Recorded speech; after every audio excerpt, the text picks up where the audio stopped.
Buenas tardes, queridos alumnos. Espero siempre que se encuentren bien y con muchas ganas de continuar por sus objetivos y sus sueños.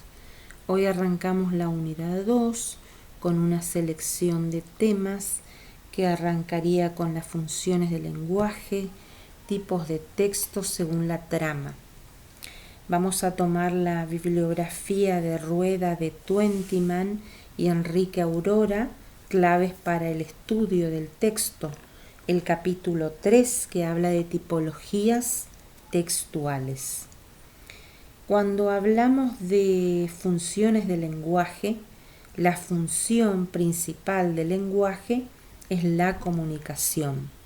Pero cuando logramos comunicarnos, nos damos cuenta de que la lengua cumple diferentes tipos de funciones, ¿sí? Cuando queremos contar nuestros sentimientos, empleamos un tipo. Cuando queremos informar algo, usamos otro tipo.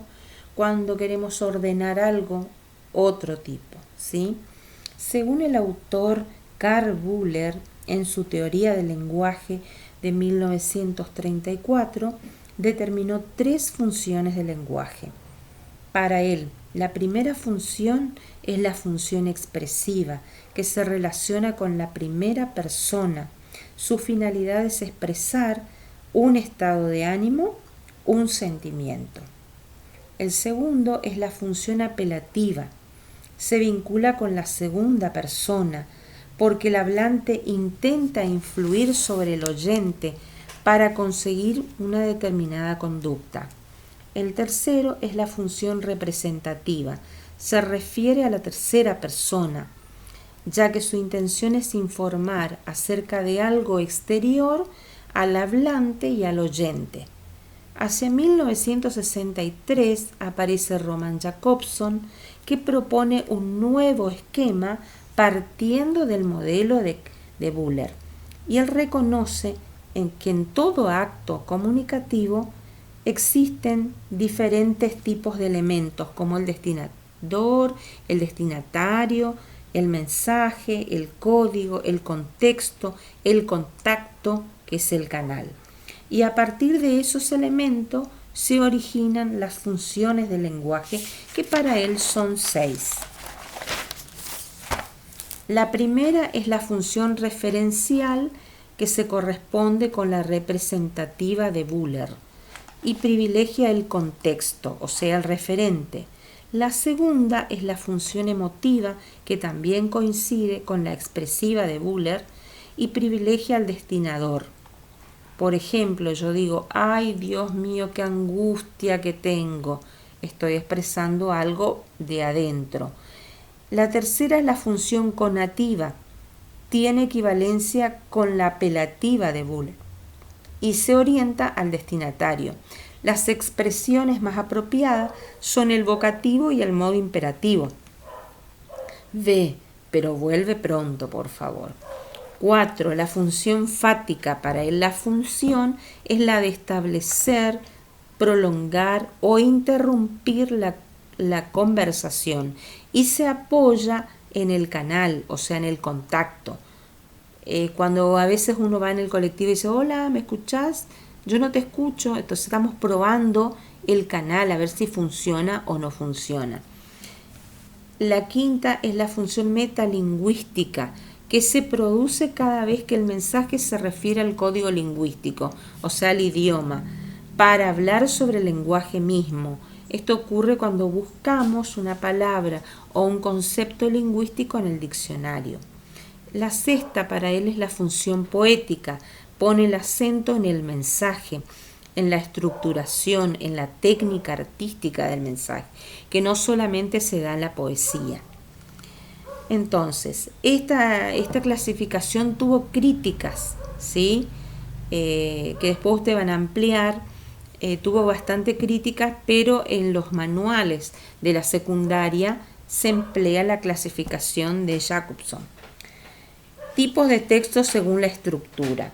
Es bastante difícil encontrar una clasificación válida para la mayoría de los tipos de textos que existen.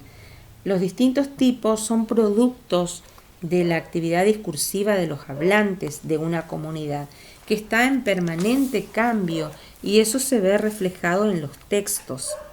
La enseñanza de la lectura y la escritura materna consiste en buena medida en distinguir, en definir los tipos de texto, y se señalan sus características estructurales, su vocabulario. La lingüística textual ha tenido que plantearse esa cuestión de las tipologías textuales desde el punto de vista práctico y teórico.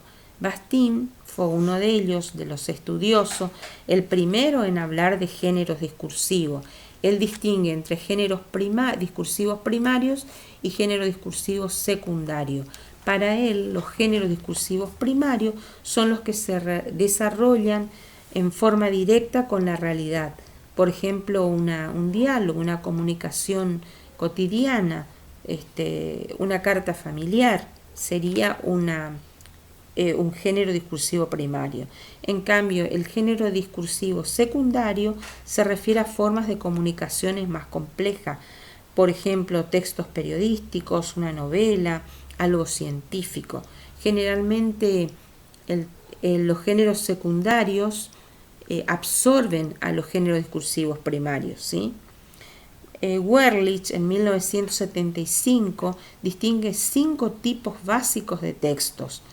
Él dice que están los descriptivos, los argumentativos, los narrativos, los descriptivos y expositivos, y los instructivos, ¿sí?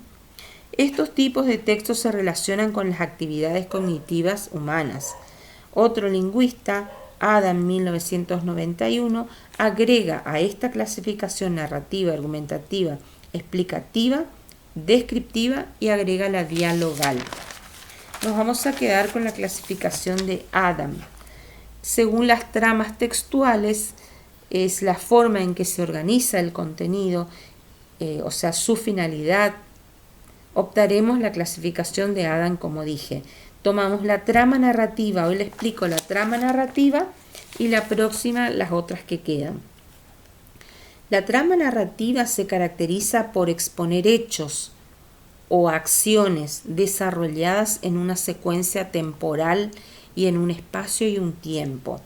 Lo más relevante es la acción, a través de la cual los personajes cobran importancia y adquieren significación en el marco, o sea, el lugar, el tiempo y la circunstancia. Se identifican las siguientes partes: introducción o presentación, es ahí donde aparece el marco, o sea, en los personajes, el tiempo y el espacio. El lugar. El desarrollo o complicación está formado por la cadena de acciones, o sea, núcleos y acciones secundarias que realizan los personajes. Y el desenlace o resolución es el resultado positivo o negativo de los sucesos. Además, dentro del género discursivo narrativo, debemos distinguir entre el narrador y el autor, ¿no es cierto? El autor es el que crea al narrador, ¿sí? Es una figura creada por él para que narre los hechos. Es la voz que relata dentro del texto. El narrador puede ser omnisciente o narrador básico, que está fuera del relato y cuenta lo que hacen, sienten y piensan los personajes. Y se emplea la tercera persona. El otro tipo de narrador es el testigo. Es el que no interviene en la historia, sabe porque ha presenciado, sabe lo que hacen y dicen los personajes. Puede usar la primera y la tercera persona. El protagonista o actante es el que participa en la historia, cuenta lo que él hace, lo que siente y piensa, y también lo que hacen los otros y piensan. Utiliza solo la primera persona. Ejemplo de este tipo de trama está la novela, el cuento, el mito, la leyenda, un diario íntimo, un informe, una crónica. Forma parte de este género discursivo, ¿sí? Ustedes están leyendo la novela Campos de Fresa. Van a tomar 2 o 3 capítulos y van a ver si pueden diferenciar las funciones del lenguaje. Hasta luego.